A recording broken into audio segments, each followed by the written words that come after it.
Buenos días, hermanos.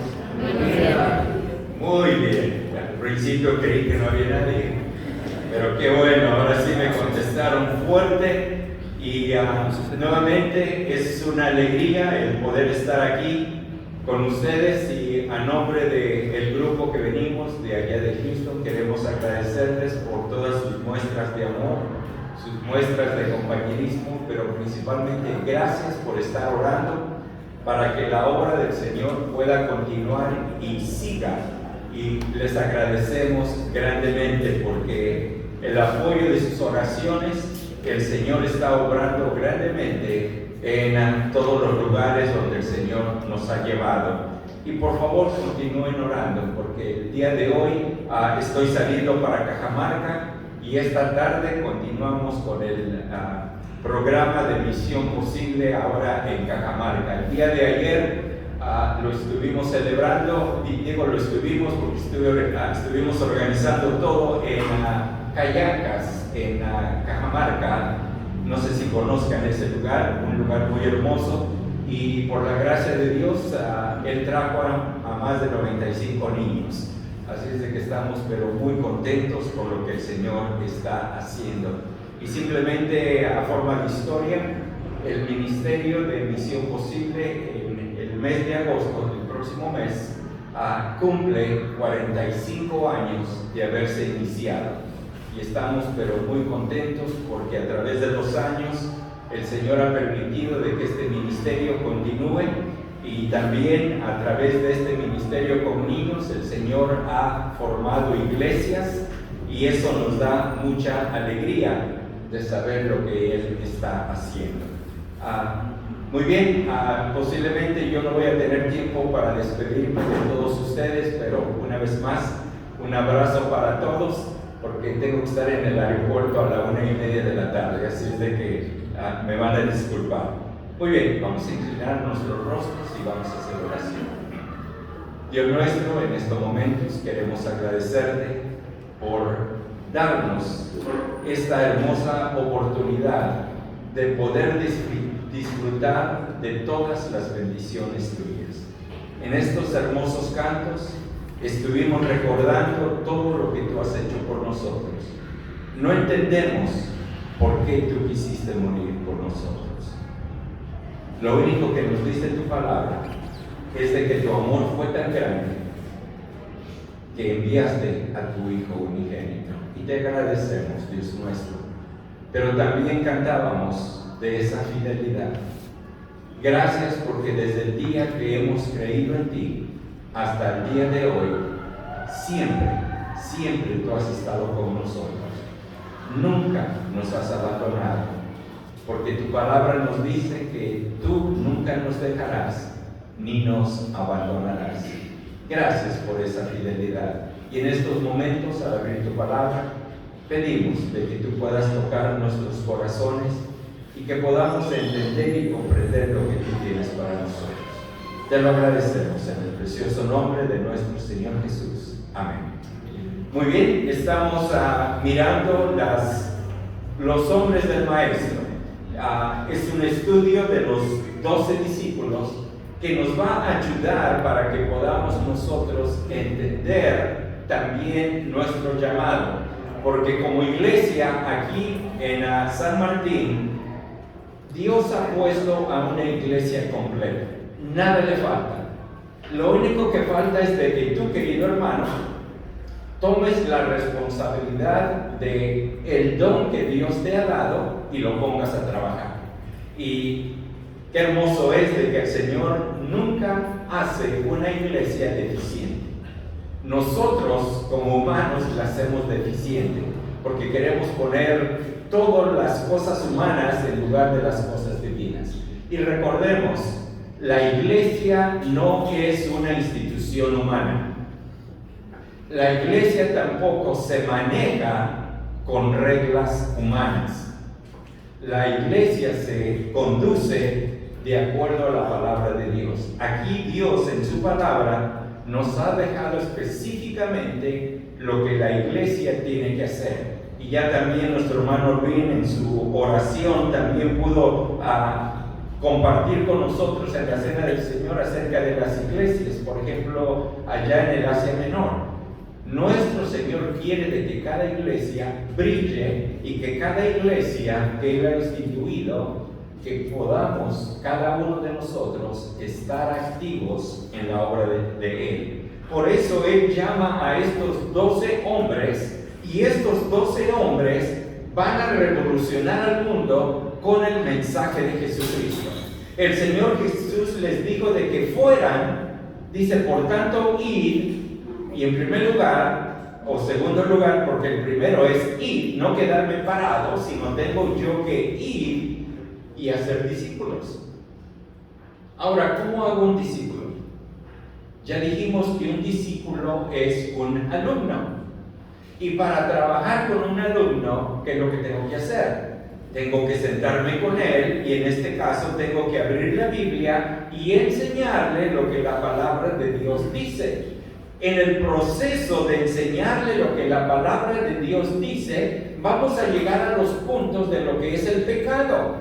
Entonces esa persona va a entender y va a decir, soy un pecador, ¿qué es lo que tengo que hacer? Entonces tenemos la oportunidad ahora de poderle decir, tienes que confesar tus pecados, tienes que creer en Cristo, tienes que creer en la obra que Él hizo en la cruz de Calvario, y la palabra de Dios, no yo, la palabra de Dios dice de que si confesares con tu boca y creyeres en tu corazón que Dios le levantó de los muertos, serás salvo.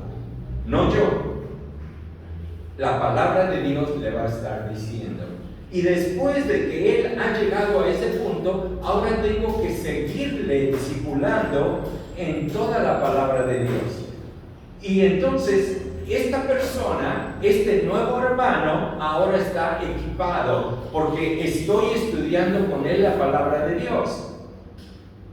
Pero ahora, si viene una persona nueva aquí, ¿quién lo va a discipular? Vamos a empezar a señalar, ¿no? Pues él, porque él es el encargado, o ella, porque es la maestra de escuela dominical, y yo. Siempre señalamos a todos, no, ahí está, él que lo haga. Pero el Señor te ha llamado a ti. ¿Qué le vas a decir al Señor? Le vamos a poner excusas, ya hablamos de Moisés, ¿no? Era tartamudo y él decía, Señor, yo no puedo hablar. Y no que el Señor se estaba cansando de sus excusas, pero a cada rato, Moisés, tú vas a ir, pero Señor, no puedo hablar, no me envíes a mí.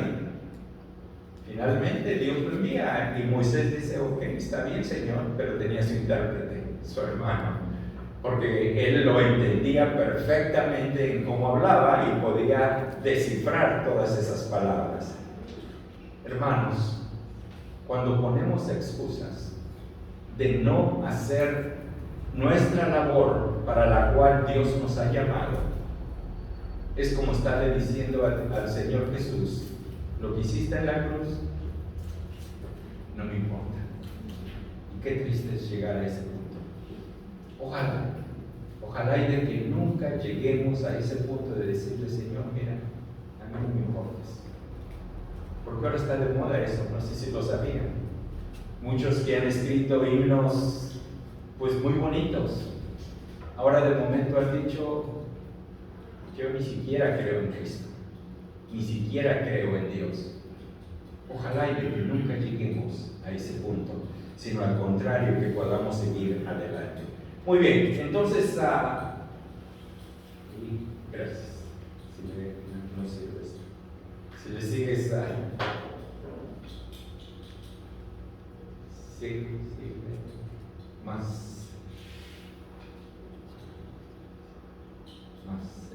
Ahí, gracias. Entonces, el Señor llama a estos 12 hombres con diferentes características, diferentes pensamientos, diferentes formas de actuar, diferentes formas de cómo captar las cosas, y el Señor ahora los va a unir. Si se recuerdan la oración en Juan 17, ¿qué decía? Que sean uno. el Señor Jesús estaba orando: Padre, que ellos sean uno así como nosotros somos uno, para obtener una unidad perfecta que se necesita. Y voy a necesitar que me hablen, porque la voz se me está yendo a mí. Para tener una unidad perfecta que se necesita. Que pensemos igual, ¿no? Porque si yo y Pablo queremos formar un equipo, pero él está pensando en otra cosa y yo estoy pensando en otra cosa, nunca va a poder haber esa unidad. Para que haya una unidad tenemos que pensar igual, tenemos que tener el mismo objetivo, tenemos que tener el mismo plan para ir y trabajar.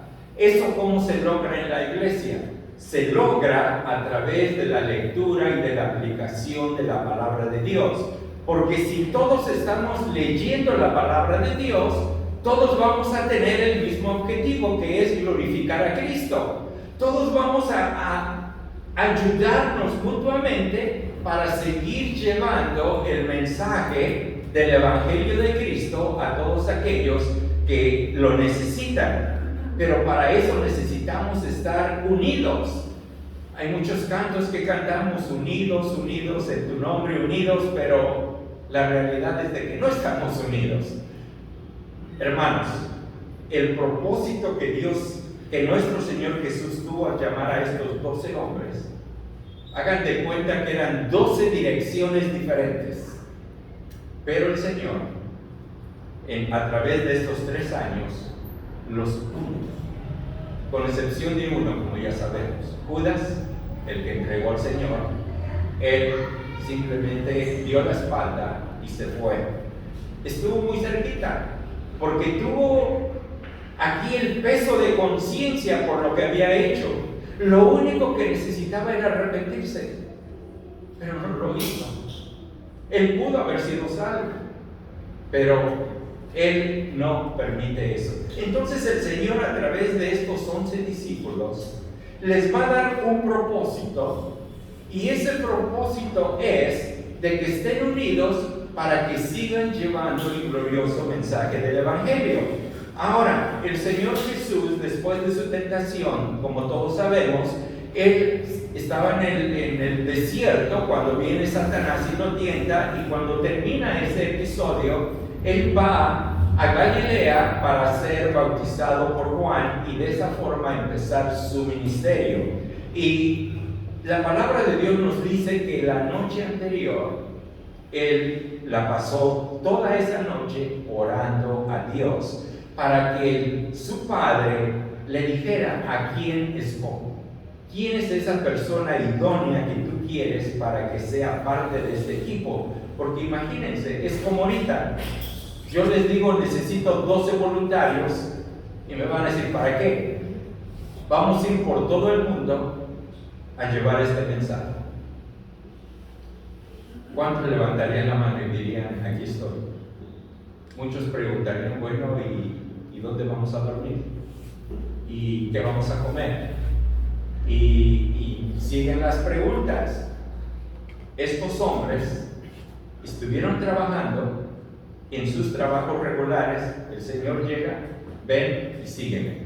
Y la palabra de Dios dice que dejaron todo y empezaron a seguir al Señor. Entonces, su propósito que el Señor tenía era escoger a estos hombres, darles instrucciones, quería que estuvieran con Él para que aprendieran de Él y después poder ser enviados a transformar a este mundo con el amor de Dios. Un mensaje totalmente diferente, porque muchos esperaban de que fuera un mensaje de guerra, de decir: nos vamos a imponer sobre todos los romanos, los vamos a destruir. Pero eso no era el mensaje de nuestro Señor. El mensaje de Él era traer el mensaje de amor que su Padre le había dado. Pero también tenía una misión. El siguiente. También tenían una misión. Ahora, en primer lugar, como ya lo hemos mencionado, unir a este grupo, que tuvieran una misma mente, que tuvieran un mismo propósito y que todos juntos salieran a trabajar. Ahora, estos son los 12 que en su mayoría demostrarían ser compañeros valiosos de Cristo. El Señor quiere que lo observen a Él. Es una forma de enseñar maravillosa de nuestro Señor, la forma en cómo nos lo pone. Entonces, los discípulos están observando a Jesús. ¿Cómo reaccionaba con las multitudes? ¿Qué era lo que miraba Jesús en las multitudes? Como ahorita yo los miro a ustedes. Y si yo soy uno de los discípulos y que era humano como cada uno de nosotros, yo miro a unos que tal vez están aburridos, otros que se están durmiendo, otros que me están mirando, pero la mente, quién sabe dónde está. ¿Saben cómo los miraba el Señor? Y si Él estuviera aquí a ustedes, ¿cómo los miraría? La palabra de Dios dice que al mirar las multitudes, tuvo compasión de ellos. Entonces los discípulos tuvieron que aprender, los lentes se los cambiaron a ponerse los lentes de Cristo, para ya no mirar las deficiencias de cada uno, ya no mirar de que este está así, el otro está de la otra forma, sino mirarlos como ovejas que no tienen pastor y que necesitan escuchar del mensaje de Jesucristo. Entonces el Señor los empieza a cambiar poco a poco y les va a dar esta misión para que ellos vayan y puedan ellos continuar con este trabajo de llevar el mensaje de Jesucristo. Si me ponen la siguiente, por favor. Ahora, como les decía, una de las formas maravillosas de cómo enseñar a alguien es el ejemplo. Por ejemplo, cuando tú vas a un nuevo trabajo, yo no sé aquí cómo lo hacen, pero en la mayoría de lugares, por ejemplo allá, vas a tener a uno que te va a estar enseñando cómo se hacen las cosas en ese lugar. Y él te dice, sígueme, y ahí vamos, ¿no? Detrás de él, siguiéndolo, y nos va a estar diciendo, esto se hace así, esto no se hace así, y va uno aprendiendo a cómo hacer las cosas. Y lo hermoso de esto es de que el Señor Jesús le dice a sus discípulos, observen, miren, oigan mis palabras, porque el Señor les enseñó a cómo reaccionar, porque muchos de nosotros hubiéramos, por ejemplo Pedro, cuando están en el jardín de Getsemaní y llegan todos estos soldados, llegan todos los alguaciles del sumo sacerdote y todo este grupo de gente, Pedro lo primero que hace al mirarlos y sabe de que vienen a agarrar a Jesús, él saca la espada y quiere matar al primero. Sin en cambio el Señor, ¿qué le dice? Pedro, mete tu espada. Y ahí el Señor sigue enseñando a sus discípulos. Y el ejemplo es la mejor forma de enseñanza. Aplicándolo. ¿Qué miran tus hermanos? ¿Y qué miran en ti aquellos que no conocen a Cristo? ¿Te miran diferente? ¿Te miran de que realmente has estado con Jesús? ¿Cómo es tu forma de hablar con tus compañeros allá en el trabajo? ¿Usas maldiciones? ¿Escuchas esos chistes sucios que están diciendo? Nosotros, Dios te ha puesto a ti, me ha puesto a mí en este lugar de trabajo para que tú brilles. Este es tu campo misionero en el cual Dios te ha puesto. Y Dios quiere que con tu ejemplo, porque muchas veces de nada sirve de que tú digas algo y hagas una cosa diferente. Y esto es lo que el Señor quiere, que seamos ejemplos y que podamos guiar a aquellos a quienes Dios nos ha puesto bajo nuestro cuidado. Siguiente, por favor. Y en Marcos capítulo 3 y versículo 13 dice que llamó a los que Él quiso y ellos vinieron a Él. Siguiente parte. En Juan 15:16 dice, no me elegisteis vosotros a mí, sino que yo os elegí a vosotros y os he puesto para que vayáis y llevéis fruto, y vuestro fruto permanezca. Ahora, aquí quiero explicar algo muy importante. Todos nosotros, a lo mejor hace unos días, a lo mejor hace unos meses, a lo mejor hace unos años, recibimos a Cristo como Salvador personal. ¿Sí? ¿Sí recibieron a Cristo? Creo que sí. Ahora, desde ese día hasta el día de hoy, ¿qué tanto has crecido en las cosas del Señor? ¿Qué tanto has crecido? Si yo te pusiera un examen de primer grado, porque ya a lo mejor todos tienen al menos un año, ¿lo pasarías? Si te pongo un examen de quinto grado, porque a lo mejor ya tienes más de 5 años, ¿lo pasarías en tu conocimiento que tienes de Dios? Porque eso fue lo que el Señor Jesús quería. Dice que cuando los llama, en primer lugar los llama para que estén con Él. Ahora, ¿por qué para que estén con Él? Porque quiere que escuchen las palabras que después se han dejado escritas para nosotros. Quiere que escuchen la forma en cómo poder llevar este glorioso mensaje del Evangelio. Él quiere que aprendan cómo también reaccionar aún frente a las críticas. Quiere que aprendan a cómo reaccionar cuando les traen a un pecador enfrente, como todo este grupo de fariseos y de escribas trajeron a esta mujer pecadora, y todos venían con una piedra listos para tirarla, y se la traen al Señor porque quieren de que Él les diga, mátenla. Pero el Señor no vino para eso. El Señor vino para perdonar. Y cuando le dicen, ¿y tú qué dices? Hay un silencio y el Señor está escribiendo, y ellos como que se desesperan porque se imaginan la emoción de agarrar una piedra y matar a alguien.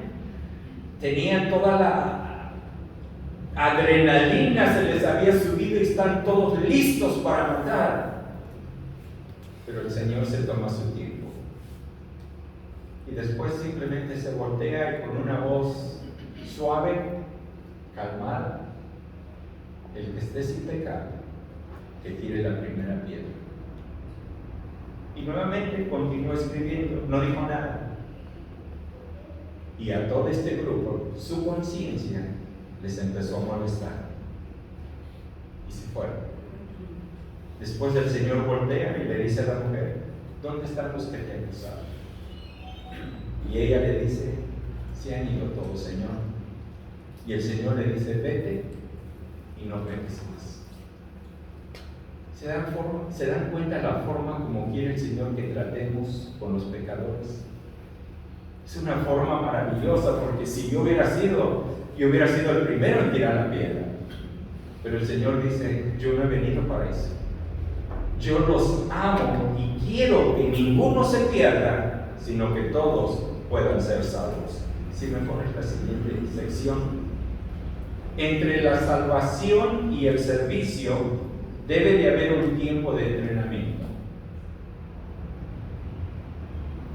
Ahora, queridos hermanos, nuevamente la pregunta, ¿qué tanto he crecido espiritualmente? ¿Sus amigos se han dado cuenta que son diferentes? ¿Sus familiares han notado el cambio en tu vida? Aquí en la iglesia, por supuesto, todos nos miramos y decimos, no, pues estamos bien. Pero tú y el Señor, ¿cómo estás? ¿Cómo estás? Porque Él quiere que nosotros cada día vayamos creciendo. Recuérdense que lo que dice la palabra de Dios, los evangelios, dice, Jesús crecía en estatura y en el conocimiento de Dios. Y es lo mismo que Él quiere de nosotros. Si ya tengo 5 años, ya debo de conocer más la palabra de Dios. Si tengo 10 años, debo de conocerla aún mucho más. Si tengo 20, 30, 40, 50 años, tengo que conocer la palabra de Dios, pero no nada más un conocimiento teórico, sino lo que el Señor quiere es un conocimiento práctico. ¿Saben lo que es la sabiduría? La palabra de Dios dice que el principio de la sabiduría es el temor a Jehová. Pero la sabiduría es cuando tú, en el problema en el cual estás, sabes aplicar el versículo correcto a tu situación correcta para que el Señor te dé la paz en medio de la tormenta, te ayude y tú puedas salir de esa prueba victorioso. Y eso es la sabiduría.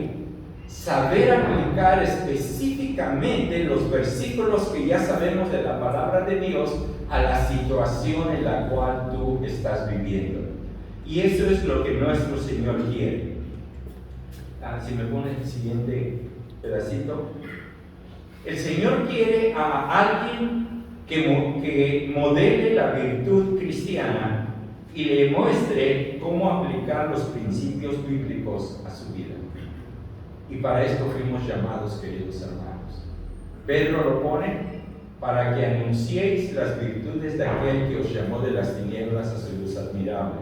El Señor Jesús dijo: id y haced discípulos, enseñándoles todas las cosas y bautizándolos en el nombre del Padre, del Hijo y del Espíritu Santo. ¿Se dan cuenta? Tenemos que ser ejemplo. Si eres madre, tienes que ser ejemplo a tu esposo, a tus hijos. Si tú eres el esposo, tienes que ser ejemplo a tu esposa, a tus hijos. Porque la familia es de gran importancia para Dios y ahí está nuestro campo misionero. Yo tengo que compartir con ellos primero. Tengo que ser ejemplo a ellos. No ser una luz aquí en la iglesia, pero en mi hogar me conocen como uno que tiene un temperamento horrible, como alguien que ni siquiera se puede hablar con él. No, queridos hermanos. Lo que somos en casa, tenemos que hacerlo aquí. Porque si yo en mi casa, la palabra de Dios, y Dios es el que mora, y Dios es el que controla a mi hogar, yo voy a venir aquí y ustedes van a ser impactados con el testimonio de mi familia, como yo voy a ser impactado por el testimonio de cada una de sus familias. Entonces nos animamos entre todos y tenemos un objetivo, que es la de servir al Señor, y era lo que el Señor quería de estos discípulos. Siguiente parte, por favor. Ahora, Pablo entendió la importancia del ejemplo, de lo que es esto. Él dice en Filipenses 4:9, las cosas que has aprendido y recibido y oído y visto en mí, practica estas cosas. Ahora, ¿tú me pudieras decir eso a mí? Que lo que he mirado, que lo que he visto, lo que he oído de ti, ¿es algo bueno para que yo lo practique? ¿Sí me entienden? Tenemos que ser ejemplos. Después continúa, si me pones el siguiente, Pablo hablándole a Timoteo. Le dice que nadie menosprecie tu juventud, sino que en la forma de hablar, en tu conducta, en el amor, la fe y la pureza, muéstrate un ejemplo de los que creen. Estas son las palabras que Pablo le dice a Timoteo. Estás joven, pero en tu hablar, en conducta y el amor, la fe y la pureza, tienes que ser un ejemplo. No nada más en uno, sino en todas estas. Siguiente, por favor. Pedro siguió ese ejemplo diciéndole a los ancianos: no abusen de la autoridad que tienen sobre los que están a su cargo, sino guíenlos con su buen ejemplo. Siguiente. Ya sea que hayas sido cristiano por muchos años o por poco tiempo, eres un ejemplo para alguien. A mí siempre me ha gustado hablar con los niños en mi iglesia y siempre les digo: ¿cómo quién te gustaría ser? Y los niños siempre miran a los jóvenes de la iglesia porque los miran muy especial y dicen: me gustaría ser como fulano de tal, como él. Y después muchas veces he ido con ese otro hermano y le digo, ¿sabes de que tienes bastante jovencitos que quieren ser como tú? Y le digo, ¿qué ejemplo les estás dando? Porque si el niño mira de que está involucrado en las cosas de Dios, él va a querer ser igual. Hablando con mi nieto, siempre viene y entra a mi cuarto cuando estoy estudiando y me dice, abuelo, no te voy a distraer porque sé que estás estudiando y trabajando para Dios. Y se sale. Una vez regresé, había yo salido de mi cuarto y cuando regreso, él está sentado detrás de la computadora y como que está escribiendo. Digo, ¿qué estás haciendo? Dice, estoy estudiando y preparando también mi mensaje para darlo a otras personas. Y eso me impresionó, porque muchas veces uno dice, a lo mejor mi ejemplo que estoy dando no es el correcto, pero todos los miran, tus nietos, tus hijos, te están observando, querido padre y querida madre. ¿Y qué ejemplo les estamos dando? Ojalá, y mi oración es de que podamos guiarlos a cada uno de ellos. Entonces el Señor llamó a 12, pero 11 únicamente siguieron el ejemplo de nuestro Señor para que estuvieran con Él y para enviarlos a predicar. Y no tan solo eso, lo más importante es, tenemos que aprender, antes de salir a trabajar, yo tengo que estar con Jesús. ¿Y qué es eso? Tengo que pasar momentos meditando en la palabra de Dios, haciendo oración, platicando con Dios, como lo hacía nuestro Señor Jesús, que nos ha dejado el ejemplo perfecto para cada uno de nosotros. Y esa es mi oración para ustedes, queridos hermanos. Les amamos. Estamos orando por ustedes y nuestro deseo es de que sigan adelante. Yo sé que esta pandemia como que nos ha frenado y como que ha causado problemas. No miren atrás, por favor. No miren atrás a como eran hace unos años, a como eran hace unos meses. Miren siempre a Jesús. Nunca pongan su mirada en las cosas de alrededor porque van a ser distracción. Aún para los discípulos, saben de que cuando el Señor ascendió, el Señor les había dicho de que Él iba a regresar, pero los discípulos se quedaron tal vez hasta con la boca abierta. Pasaron los minutos y viene un ángel y les dice, ¿qué hacen? ¿Qué hacen? ¿Cuáles fueron las últimas palabras del Señor? Toda potestad me es dada en el cielo y en la tierra. Por tanto, vayan y hagan discípulos, prediquen el Evangelio, bautícenlos. ¿Y qué están haciendo los discípulos? Y el ángel les dice, ¿qué hacen? Este Jesús, así como se fue, así va a venir, pero pónganse a trabajar en las cosas que les dijo. Saben que nuestro Señor viene muy pronto. Y cuando Él venga, ¿cómo nos va a hallar? ¿Con los brazos cruzados, dormidos o trabajando en la obra de Él? ¿Cómo nos va a hallar? Ojalá, queridos hermanos, y con esto termino, ojalá de que podamos componer nuestras prioridades, de que nuestro Dios sea el número uno y que le sigamos, que le honremos y que glorifiquemos su santo nombre. Y nuevamente, muchas gracias por habernos recibido, muchas gracias por estos momentos que hemos pasado con ustedes, se los agradecemos de todo corazón. Y yo simplemente me despido y ya tengo que salir. Muchas gracias, hermanos.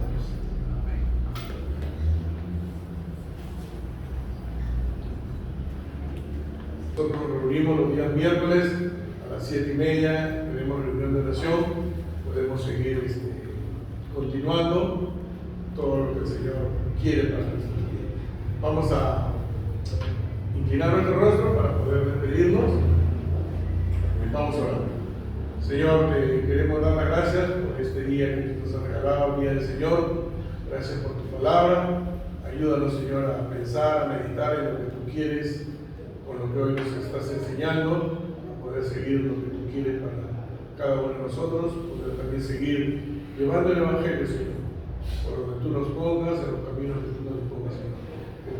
Gracias por tu amor, por tu misericordia, y una vez más te pedimos por nuestros hermanos que viajan y por nuestros hermanos de San Houston que estuvieron aquí. Gracias, Señor. Cuídalos, guíalos y llévalos por bien también a casa. En el bendito nombre de nuestro Señor Jesucristo. Amén. Gracias, hermanos. La reunión